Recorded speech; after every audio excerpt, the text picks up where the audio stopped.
righty. Just a reminder, please wait for the mic before asking a question.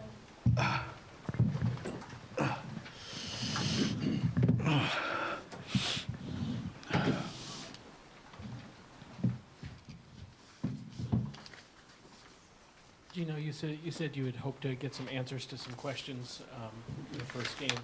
Did you leave the game with any answers or new questions, or was that? Yeah, it was a weird game, you know. It just looked like we had a hard time getting any kind of continuity on the offensive end. You know, it was really kind of a mishmash of things. You know, so I was really disappointed in that because I think we've spent a lot of time on that, but that kind of surprised me a little bit. You know, the fact that Kristen and Crystal and Megan scored most of our points, that doesn't surprise me. I mean, that's kind of how, you know, it's going to play out for most of the season. And defensively, we were really good at times and we're not so good at times. So, you know, you win and you move on. You know, for as far as first games go, I've seen better and I've seen worse. Let's put it that way.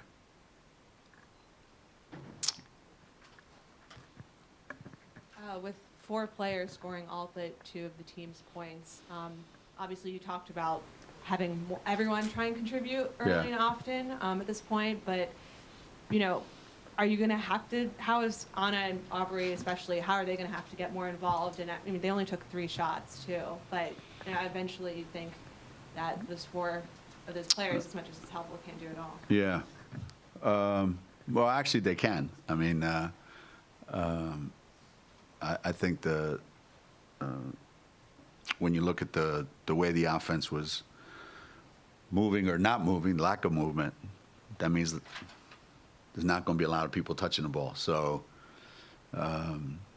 you know, normally there's going to be more opportunities for more people. But today, for whatever reason, it just got stuck, you know. And we ended up having to go to a lot of one-on-one stuff or isolation stuff and just simple ball screen stuff. You know, so we're not quite fluid yet on the offensive end, but Anna and Aubrey have really struggled the last couple of days. I don't know whether it's nerves leading up to the first game or just I don't know. That's the best way I can describe it. Those two. So yeah, it was just a weird game, like I said. Not exactly what I hope we see in the future.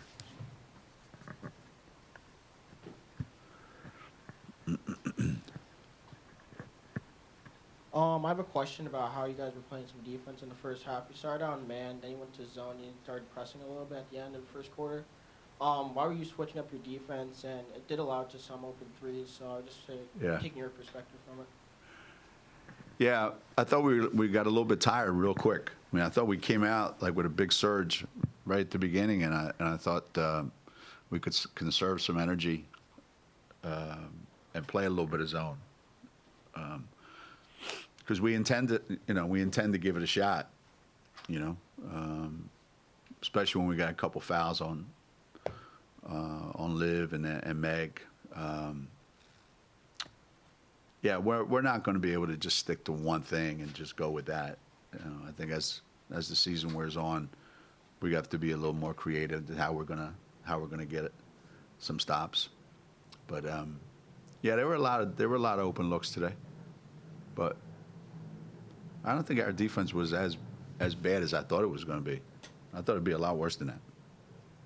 Gino, the identity of a team, when you lose what you lose, how long does it normally take to kind of, you know, claim their own identity? And what do you see the identity of this team eventually being? I don't know. That's a good question. I think that's something we'll find out. You know, whatever that is, whatever that identity is. You know, I think the last couple of years, you know, everybody kind of knew who was getting the ball where and when, and the big danger that you have is, everybody wants to be the go-to guy, that gets us going. And right now we have to figure out how that's going to work, But yeah, we don't have one yet. We don't have an identity yet. It's probably a little too early for that. As I said, there were some interesting things that happened on the offensive end, and there were some things defensively that, as I said, I knew we were gonna struggle with some things, but it's going to take us a while. It's going to take us a while. Megan and Kristen look like they kind of enjoyed the moment of like taking the moment, taking the game. Megan and Kristen? Yeah, I mean, Megan and Kristen. Yeah. I mean, I think they did. They both want, they both want to be counted on offensively. And they're going to get better and better. And I think Crystal will do a better job of getting more people involved. I think she played the whole game, and that's probably not ideal. But if it has to be, it has to be. But I think there's plenty of volunteers. Let's put it that way, of people who want to be. We're just gonna have to figure out how that's going to happen. Yeah, I was going to ask you that. You do think that they do want to be the go-to person? Yeah. Because you had go-to people in the past, and now it's different. Where they weren't. You don't think they were hesitant at all today to take on that role? Yeah, I don't think they were hesitant. I think what happened in the first half a lot was, Kristen came over to me at one point. She said, I'm not touching the ball. I said, no, you're not. I said, nobody is, except for the person who catches it. And the ball's not moving. We're not moving. The ball's not moving. So nobody's getting the chance to actually play basketball. So that's what was happening a lot. And then we kind of got into a little bit of a flow where the ball started moving. But in the beginning, it was stuck. That's what it looked to me.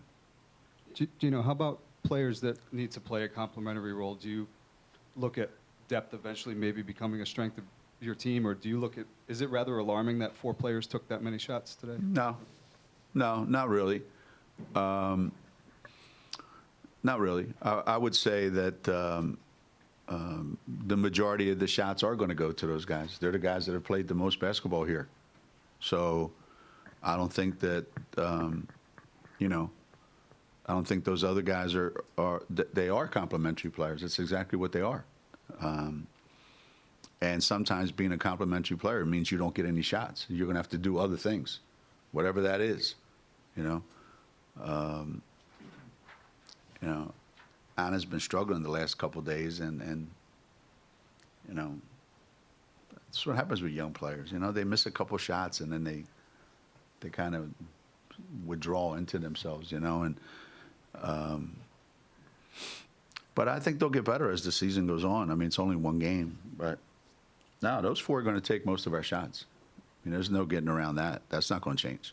It's not like all of a sudden, somebody's going to step up there and take 15 shots other than those 4 guys. That's not going to happen. What did you make of Olivia today? She attempted a few shots Liv? from outside. I thought Liv was average. I don't think there was anything, I think, I think what happens is when you feel like you can make a couple shots from the perimeter, you get kind of fascinated by that, and you really don't want to be in the lane that much. So we need her to be in the lane more. And I don't think she made any from the perimeter. She made like one little 8-footer or something and one little turnaround. But yeah, I mean, she's going to get a lot of open looks. I would let her shoot those shots too, until she proves that she can make them. And it's not like that she can't, but if they come within the flow of the offense, those are easy shots and they'll go in. But I would not say today was one of those classic Connecticut offensive games, to say the least. A little bit on why Kylo was the starter. Why? Yeah. First half. Yeah, I don't know. I think I thought Anna would cry if I started her, so I tried to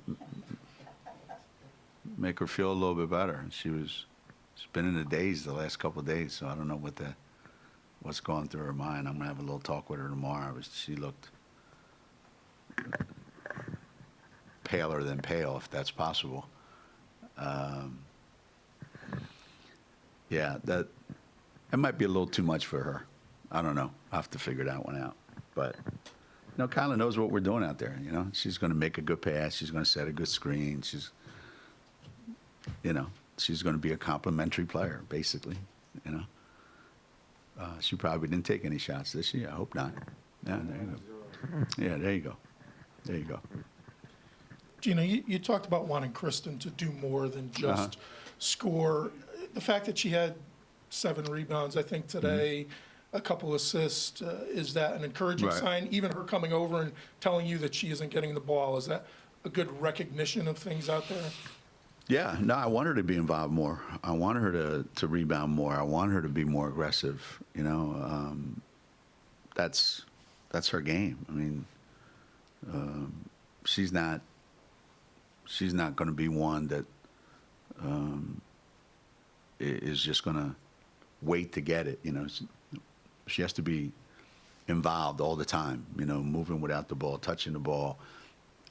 Pushing it in transition, like everything that you can imagine, she's got to be involved in and get to the free throw line.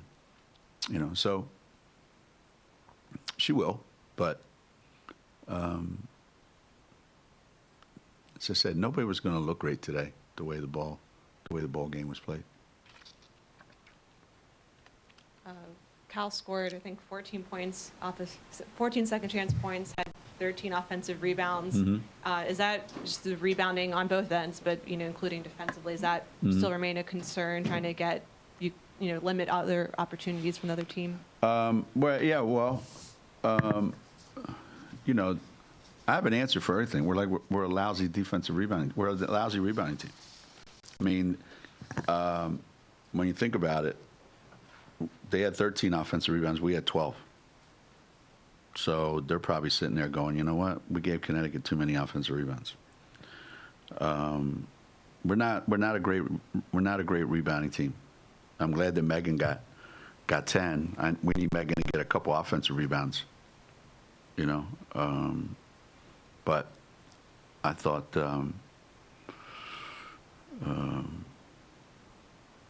all in all, some of it was just weird. I don't know. It was just a weird game, man. It was weird. I sat there going, this is weird. Have you had that feeling in practices? It was weird. Huh? Have you had that feeling in practices? Or? Yeah, I mean, sometimes it just looks weird. Today was one of those days.